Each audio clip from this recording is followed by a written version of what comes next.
Hello and welcome back. In this video, we will learn few more logical and conditional Excel functions, and we are going to learn IFERROR, ISERROR, IFNA, ISNA functions. These functions are pretty easy to learn and they play an important role in making our reports more meaningful. So let's get started.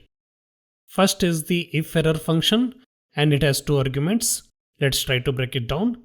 The first is the name if, and it is the way of telling the Excel to check and then do something. Next is the name error and it refers to all different type of errors in Excel functions. So basically this function will check for Excel errors and then take some action if the error is present. The first argument is the value to be checked for any errors, and it can be any formula, an expression, a value, or even a cell reference. The next argument is value if error, and it is a kind of action to be executed if error is found. We can give any empty string, a text message, a numerical value, or another formula or calculation as an input to this argument. Next is the ISERROR function, and it has only one argument. Let's try to break it down. The first is the name is, and similar to if, this is another logical condition and is a way of telling the Excel to check something. Next is the name error, and again it refers to all different type of errors in Excel functions. So basically this function will check if Excel errors are present or not. The only argument is the value to be checked for any errors, and it can be any formula, an expression, or a cell reference. This formula will give the output as true if there are any errors, else the output will be false. Next is the IFNA function, and it is similar to IFERROR function with same two arguments. Let's try to break it down. The first is the name if, and its meaning is same as before, to check and then do something. Next is the name NA, and it refers to not available error in Excel function. So this function will check for Excel not available error and then take the action if the error is present. The first argument is the value to be checked for not available error, and it can be any formula, an expression, a value, or even a cell reference.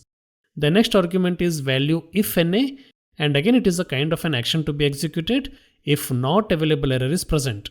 We can give any empty string, a text message, a numerical value, or another formula or calculation as an input to this argument.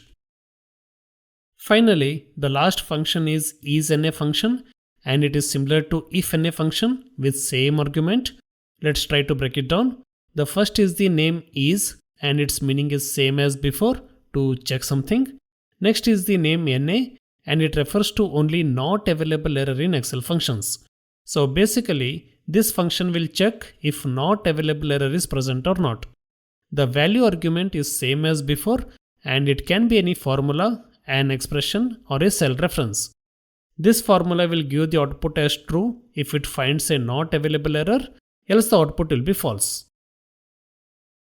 So to give the overview, these four functions are basically used to handle or check errors in Excel, and the only difference between if and is logical condition is if gives an option to return a value when the condition is true or false, while is will not give any option to return a value. It only checks the logical condition and gives the output as true or false. Enough of the basics, let's jump back to Excel and see some examples. So we are back into Excel, and this is the sample data we will be using as an example. This data has list of products, units sold, and their unit price. I have purposefully added few data as not available error and no data, and we will see how we can use these four formulas to handle these kind of errors. Alright, let's first try to calculate the total transaction amount by multiplying the units sold with piece price, and then drag this formula to all the rows.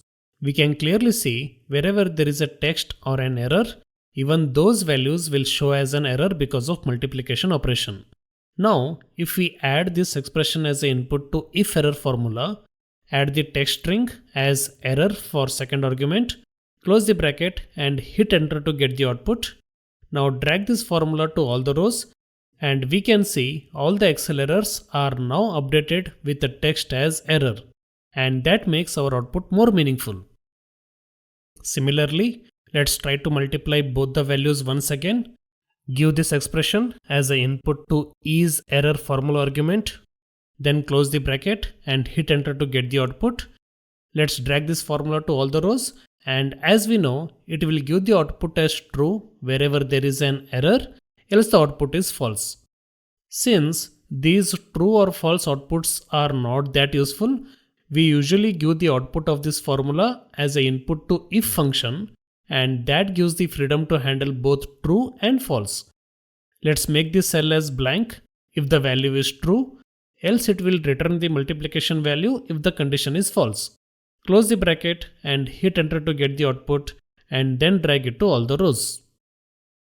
Similarly for IFNA, let's add the function. Select the cell C2 as input to the first argument, and then input the text as NA error for second argument. Close the bracket and hit enter to get the output, and let's drag this formula to all the cells. Wherever there is a not available error, we get the text as NA error. Finally for ISNA, let's select the cell C2 as input, close the bracket and hit enter to get the output. Now drag it to all the rows, and we get the output as true wherever there is a not available error, else the output will be false. Here also we can give the output of ISNA formula as an input to if function and then handle both true and false outputs. I hope these examples were simple enough to understand, and it gives the clear picture of how to handle the errors in Excel. And that's what I wanted to cover in this video.